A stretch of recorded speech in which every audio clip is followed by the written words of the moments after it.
كتنبيه الشباب، هذا راه المستوى الاول. الا ما قطعتي حتى شي حاجه في هذا الفيديو، رجع لاشين يوتيوب، كتب اس في تي لايت وغادي تلقى المستوى صفر. راه كنبداو مع الوليدات من الزيرو باش يقدروا يفهموا الاس في تي. ولكن راكم عارفين نهار الامتحان ولا الفرض راه خاصك ضروري تجاوب بالفرنسيه. داكشي باش كنحاولوا نطلعوا شويه المستوى باش تقدر تستافد الكلمات والجمل اللي غادي تحتاجهم نهار الفرض ان شاء الله ولا نهار الامتحان، لانك غادي تجاوب بالفرنسيه. داكشي باش كنستعملوا يعني هذا المستوى الاول. دونك ما تنساوش الشباب تدخلوا لاشين، ديروا لينا واحد الجيم، تابوناو، وما تنساوش تخليو لينا في لي كومونتير واش بغيتوا المستوى الاول ولا المستوى صفر. كذلك راه عندنا واحد لاباج انستغرام SVT Light باش تتبعوها.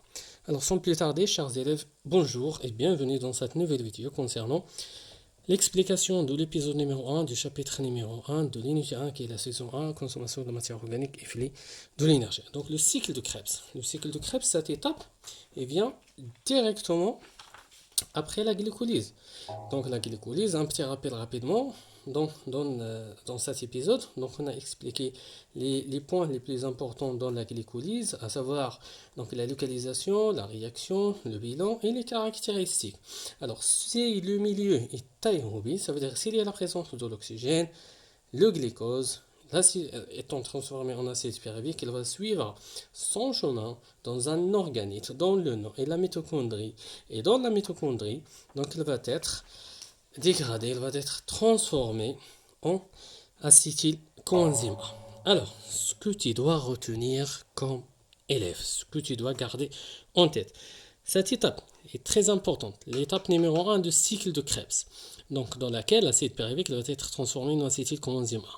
Trois éléments ici qui sont très importants. Tout d'abord, l'acide pyruvique, il va subir une déshydrogénation, ça veut dire qu'il y a la réduction d'une première molécule de NADH.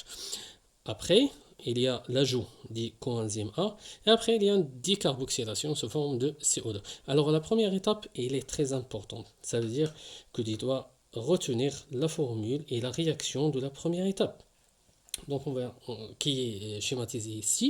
Donc la première étape du cycle de Krebs.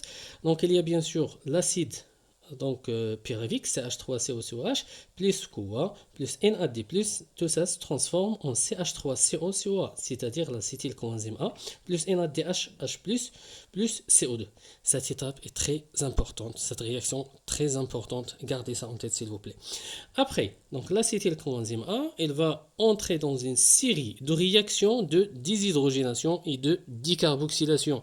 Ça veut dire déshydrogénation, c'est la formation de NADH, H+, et FADH2, décarboxylation et l'élimination de CO2.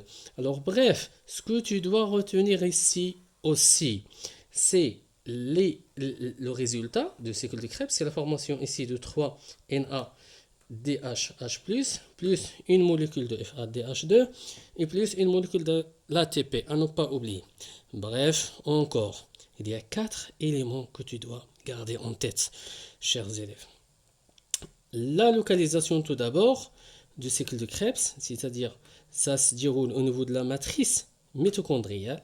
Deuxièmement, la réaction, comme je disais tout à l'heure, tu dois garder en tête la première étape, la réaction de la première étape, c'est très important, la réaction de la première étape. La deuxième étape, à savoir la deuxième étape. Aussi, il y a la réaction globale. C'est très important aussi de retenir la réaction globale du cycle de Krebs. Alors, si on fait, par exemple, un petit calcul rapidement, combien y a-t-il ici de molécules de NADH+? Alors, 1, 2, 3. C'est faux. Donc, 1, 2, 3 et 4. Il ne faut pas oublier la molécule NADH+ formée dans la première étape de la transformation de l'acide en acétylcoenzyme A. Donc, il y a tout d'abord CH3COCOH, l'acide pyruvique. Il y a 4 NAD+, parce qu'ils vont être transformés en 4 NADH+. Il y a une seule molécule de FADH2 formée, donc à travers bien sûr FAD+, donc elle va être transformée en FADH2. Il y a ADP plus PI qui va donner par la suite ATP et 3H2O, 3CO2. Ça aussi c'est très important. Alors le bilan pour le cycle de Krebs, rapidement, c'est 15 ATP. Pourquoi monsieur? Parce que chaque NADH+ donne 3, chaque FADH2 donne 2. 3 ATP, 2 ATP, une seule ATP. Alors vous avez combien? 1, 2, 3 et 4. 4 fois 3, ça fait 12, plus 2 ATP de FADH2, ça fait 14, plus une seule molécule à la fin d'ATP, ça fait 15. Mais monsieur, existe-t-il combien d'acides pyruviques? Bien sûr, il existe 2. Si vous vous rappelez bien sûr le résultat de la glycolyse. Donc tu dois multiplier 15 fois 2, ça fait 30, plus 8 molécules d'ATP qui ont été formées dans l'étape de la glycolyse. Résultat, 38. Comme ça, tu as gagné le bilan dès maintenant. Alors 36, on parlera Inch'Allah par la suite. Alors ne pas oublier s'il vous plaît, ça, ce sont les 4 points qui sont très importants dans le cycle de Krebs. يلا الشباب تحياتي وما تنساوش طاقوا لينا الاصدقاء ديالكم بارطاجيو معهم باش كلشي يستافد. السلام عليكم.